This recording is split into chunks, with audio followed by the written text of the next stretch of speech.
우리 하나 성경을 한번 찾아보죠. 예레미야 5장 20절부터 22절까지 말씀입니다. 예레미야 5장 20절부터 22절까지 말씀이요.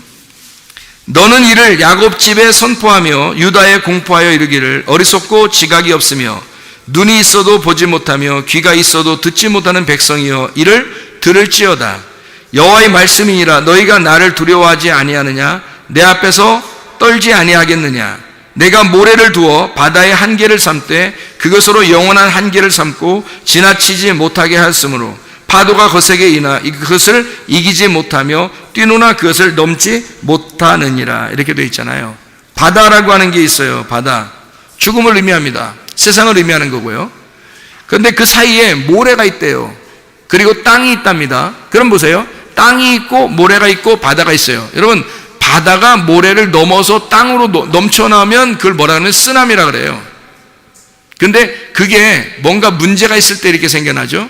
원래 평상시에 바다는 모래를 넘지 못하게 되어 있습니다. 성경에서 모래를 경계로 정해놨기 때문에 그런 거예요. 그래서 바다의 물은 모래를 넘지 못하게 되어 있는 거예요. 그게 성경의 규칙이에요. 그럼 이거는 진짜 뭐 바다가 모래 뛰어넘고서 막 건물도 덮치고 이러던데요. 그죠? 그럼 왜 그런 일들이 벌어져요? 말세니까 이런가 보다 이렇게 생각할지 모르지만 그런 의미가 아니고 성경에서 여기 이렇게 얘기한 것은 설명하려고 한 거예요. 성경은 대부분 이게 우리한테 말씀을 설명하려고 하는 것입니다. 그게 말씀을 설명하려고 이걸 쓴 거지, 어떤 하나하나 사건을 통해서 그것이 사실이냐 아니냐, 뭐 지금은 왜 이러냐, 뭐 이런 걸 하려고 하는 게 아니에요. 그럼 이것도 규칙이라는 얘기죠. 바다와 모래와 땅, 이것이 규칙으로 있는 거예요. 뭐가 되어 있겠어요? 그럼 바다는 애굽을 말하는 거예요. 모래는 광야를 말하는 거고요. 땅은요, 가나안 땅을 말하는 것입니다. 이게 순서대로 이루어진 거잖아요. 애굽, 광야, 가나안. 애굽이라고 하는 건 세상을 의미하는 거고요. 광야라고 하는 건 종교를 의미합니다. 율법이 있잖아요. 계명이 있는 곳. 그리고 이것이 넘어가면 땅에 들어가잖아요. 가나안 땅. 그럼 믿음이 있습니다. 그러니까 거기는 종교가 아니라 진짜 믿음으로 살아가야 될 그런 곳이란 말이에요. 우리의 삶의 여정이에요. 믿음의 삶의 여정. 이 바다라고 하는 것은 이방 세계를 의미한다면 이 광야라고 하는 것은 이방 세계에서 벗어나서 율법을 의미합니다. 그럼 이 광야에서 넘어가서 가나안 땅으로 들어가면 이걸 믿음의 곳, 다시 말하면 은혜, 진리의 장소다, 이렇게 말하죠. 우리가 그리스도인의 생활할 때 시작하는 애굽에서 시작하잖아요. 그러면 광야로 와요. 광야에서 한 단계 더 넘어가야 됩니다. 어떻게? 진리로 넘어와야 되는 거죠. 진리를 깨달은 사람들은 율법으로 사는 사람들이 보이는 거고요. 그 다음에 바다에 사는 사람들이 보이는 거예요. 그런데 바다에 사는 사람들은 위에가 안 보여요. 광야에 사는 사람도 가나안 땅이 안 보이는 겁니다. 가나안 땅에 사는 사람들이 광야에 있는 사람들이 보이고 바다에 있는 사람들도 보이는 거예요. 그러니까 진리 안에 있는 사람이, 다시 말하면 땅에 사는 사람이 모래와 바다를 보이는 거예요. 바다 속에 있는 사람이 모래나 땅을 보는 게 아니란 말이에요. 이게 모래는 경계에 있어요. 이 땅이 어떻게 되어 있는지, 모래는 바다하고 붙어 있기 때문에 이것이 땅의 삶이 뭔지를 몰라요. 모래는요. 그래서 모래와 땅은 아주 달라요. 이상하게. 경계표랍니다. 경계선. 모래가요. 그런가 하면 이제 바다를 세상이라고 표현할 수 있죠. 그리고 그러면 모래를 뭐라고 표현할 수 있겠나요? 교회라고 표현할 수 있는 거예요. 그래서 모래가 모래 역할을 제대로 하지 못하면 바다가 넘쳐버린단 말이에요. 지금의 시대의 교회가 교회 역할을 제대로 하지 못하니까 이 세상이 교회를 넘어서 버린다고요. 그래서 교회를 넘어서서 이 진짜 복음 있잖아요. 복음. 그러니까 가나안 땅에 있는 이 복음이 흔들려 버리는 거예요.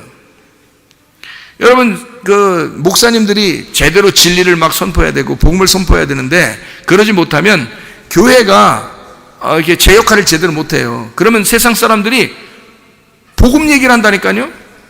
이걸 넘어와 가지고, 그래서 막 뉴스 앵커가 막 복음 얘기하고요, 막 진리 얘기하고 막 이럽니다. 별 일이 다 벌어져요. 왜? 교회가 이 역할을 잘 못하니까. 중간에 모래 역할을 제대로 못하니까 바다가 넘쳐나서 자기가 진리인 것처럼 얘기해 버린다고요. 그러면 이게 바다가 땅을 넘어서 버리는, 이걸 뭐라고 그러면 끝이라고 그러는 거예요. 이걸 심판이라 그러는 거예요. 이건 심판이 왔다. 유전과 전통에 매여 있던 사람들이 하나님의 말씀, 성경에 돌아왔어요. 이 성경에서 이 성경을 넘어서면 주님의 복된 복음이라고 하는 은혜를 만나게 돼요. 진리를 만나게 돼요. 그러니까 이건 이 성경책 자체가 구원을 주는 건 아니에요. 이 성경 안에서 복음을 발견해야 되고 진리를 발견해야 된다는 거죠. 근데 이게 우리의 경계표란 말이에요. 이게 모래라고요. 이 성경이. 이 세상에 있는 책들도 있을 거 아닙니까? 이 책들은 우리에게 전혀 상관이 없어요. 우리하고 관계되어 있는 것은 성경책입니다. 이게 모래예요. 이 모래를 통해서 이 세상에 있는 것들이 우리한테 넘어오지를 못한다고요. 이게 기준이니까, 이게 모래니까, 이 성경책이 모래니까, 이게 기준이니까 세상에 있는 책들이, 세상에 있는 지식들이 이걸 넘어서지 못한다고 우리한테. 그렇잖아요? 그런데 내가 이 성경책을 위해서 복음을 발견하지 못하면요, 넘어와 버립니다. 세상의 지식들이 우리 그리스도인들에게 막 넘어와 버려서 이 사람을 타락시키는 거예요. 창세기 1장과 2장에서 하나님께서 생기를 불어넣어가지고 창세기 2장에 하나님 에덴 동산에서 제사장을 만들어놨더니 창세기 3장에 타락해버리는 거예요. 넘어와 버린 겁니다. 옛 뱀이 넘어와 버린 거예요. 하나님의 말씀이 무너진 거예요. 그러니까 이게 성경이라고 하는 이 모래가 튼튼히 서 있어야 되거든요. 우리에게 율법적인 것이. 이게 모래가 율법이라고 그래요. 그러면 율법이라고 하는 게 어떤 의미라고 해요? 지난번에 우리가 한번 베드로전서 1장 15절부터 25절까지의 말씀을 같이 우리가 나눈 적이 있었는데, 새벽 예배 때 썩어질 것이 있고 썩지 아니할 것이 있다 그래요. 육신적인 것이 있고 하나님의 말씀이 있다 그래요. 이게 비교되는 겁니다. 썩어질 것과 썩지 아니할 것, 육신적인 것과 하나님의 말씀이, 선악과와 생명나무가 있어요. 은과 금이 있고 하나님의 말씀, 그리스도의 말씀이 있습니다. 그리스도의 피, 그러니까 이게 은과 금으로 구원받은 게 아니라 어린 양 되신 예수 그리스도의 피로 너가 구원받았다, 뭐 이런 말씀이거든요. 또 은과 금으로 사도행전 3장에 보면 은과 금은 내게 없으나 너에게 나사렛 예수의 이름으로 일어나 걸어라 해서 나사렛 예수의 이름하고 비교합니다. 은과 금하고 나사렛 예수의 이름. 조상들은 만나에서 빵을 먹었다. 근데 그래도 죽었다. 근데 내 살과 내 피를 먹고 마셔야 된다라고 요한복음 6장에 47절부터 58절에 말씀하고 있습니다. 예수님이 자기의 살을 먹고 너희가 내 살을 먹고 내 피를 마셔야 된다라고 얘기해요. 너희들이 조상들이 먹었던 만나, 그걸 먹고 만족해서는 안 된다. 그래서 마태복음 4장 4절에는 사람이 떡으로만 살 것이 아니요 하나님의 입에서 나오는 말씀으로 살 것이다라고 한 거죠. 그럼 사람이 떡으로만 살 것이 아니요라는 말은 광야에서 먹었던 만나를 얘기하는 거고요. 그게 율법을 말하는 것입니다. 거기에서 그 경계표를 제대로 알지 못했으니까 이게 넘어와 버린 거예요. 그래서 진짜 살과 피를 먹어야 되는데 그걸 못 먹고 있다는 거, 사람들이. 그리스도 예수의 이름, 진짜 복음을 못 먹고 있다는 거죠. 살과 피를 먹지 못하고 있다는 얘기입니다. 그러니까 이 사람들을 뭐라고 그러냐면 예레미야 5장에서 지금 금방 우리가 읽었던 것처럼 말이에요. 맹인입니다. 보아도 보지 못하고 들어도 듣지 못하는 거예요. 그렇게 예수님이 와가지고는 뭐라고 그래요? 다 눈 봉사들, 눈 멀은 사람들을 갖다 눈 뜨게 해주잖아요. 너희들 눈 감았기 때문이다 라는 얘기죠.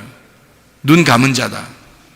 그런데 진짜 눈 감은 자들은 눈을 뜨게 해줘요. 근데 눈 뜬 사람들은 뭐라 그래요? 요한복음 9장에 보면 예수님이 너 눈 떴다고 그러니까 넌 눈 감은 사람이다 라고 얘기해요. 눈 감은 사람은 예수님이 띄어지게 만들고 뜨게 만들고, 예수님이 자기들이 눈 떴다고 하는 사람은 너네들 눈 봉사돼야 된다 이렇게 얘기하고 해요. 그러면 순서가 이렇게 딱 정해져 있죠? 어떻게 돼 있어요? 애굽, 광야, 가나안 딱 정해져 있죠. 무슨 말이에요? 내 눈을 뜬 사람은 애굽에 아직 살고 있는 사람이고요. 내 눈을 뜬 사람들은, 내 눈이 감긴 자는 내 힘으로 할 수 없기 때문에 하나님의 힘으로 사는 것밖에 안 되는구나. 내가 그렇게 살 수밖에 없구나. 하나님이 내게 공급하시는 그 말씀으로 살 수밖에 없구나. 하나님이 입혀주셔야 사는구나. 하나님이 심겨주셔야 사는구나. 하나님의 눈을 뜨게 해주셔야 사는구나. 나 눈 봉사구나. 나 맹인이구나 라고 생각하는 사람이죠. 그 광야 생활입니다. 그런 사람은 눈을 뜨게 해서 진리를 깨닫게 해주는 가나안 땅에 들어가는 거죠. 눈을 뜨게 해야죠. 그러니까 어떤 눈이 뜬 거예요? 영의 눈이 뜬 거죠. 네 눈을 감고 네 눈이 떠져 있었는데 그게 출발입니다. 네 눈이 떠 있는데 출발해요. 네 눈을 감게 해줄 거야. 맹인이 되게 할 거야. 그리고 다시 눈 뜨게 해줄 거야 라는 말이잖아요. 그러면 보세요. 뭐가 돼야 진짜 눈 뜬다는 얘기예요? 맹인이 돼야 눈 뜬다는 얘기예요. 그럼 우리는 눈 뜬 자예요, 맹인이에요? 맹인이 빨리 되셔야 된다고, 여러분. 맹인이 빨리 되셔야 된다고요. 여러분이 맹인이 되지 않으면 영의 눈이 안 떠져요. 맹인이 안 되니까 영의 눈이 못 뜨는 거예요. 그냥 자기 눈 뜬 거로만 사는 거예요, 사람들이. 그럼 아직도 애국을 출발하지 못한 거예요, 여러분. 자기는 눈 떴다고 생각하죠. 근데 그게 아니잖아요. 진리의 말씀을 아직 깨닫지 못하면 눈 뜬 게 아니거든요. 진리의 말씀을 깨달아야 영의 눈이 떠진 거예요. 비로소 눈 뜬 자란 말이에요. 근데 그러니까 그 사람들은 어떻게 해야지 눈 뜨냐면 맹인이 돼야지만이 눈 뜨는 거죠. 그러니까 맹인이 빨리 되셔야 되잖아요. 근데 맹인이 안 된 사람들은 출발도 안 한 거예요, 여러분. 교회 다니는 사람 중에서 출발도 안 한 사람이 얼마나 많겠어요. 자기 눈 뜨고서 눈 떴다고 생각하고 아직 하나님 말씀도 초보도 깨닫지 못하는 그런 사람들 얼마나 많겠냐고요. 자기 눈이 뜨지 못했어요. 근데도 자기 눈 떴다고 사는 사람이, 자기 맹인이라고 하는 사람은 적어도 죄인이라고 깨닫는 사람입니다. 내가 죄인입니다. 난 맹인입니다. 나 몰랐어요. 성경 말씀 몰랐어요. 하나님 나 알려주세요. 하나님 말씀 모릅니다. 난 맹인이에요. 나 불쌍한 사람이에요. 나 좀 불쌍히 여겨주세요. 나 좀 살려주세요. 나 좀 사랑해주세요. 그럴 거 아니에요. 그 사람은 출발한 사람이에요. 광야에 들어가는 사람입니다. 그 사람을 하나님께서는 눈을 뜨게 해주고 영의 눈이 떠진 영적 삶을 살게 만들어준다는 거죠. 그게 진리를 깨달은 가나안 땅의 삶이란 말입니다. 여러분, 애굽에 살겠습니까?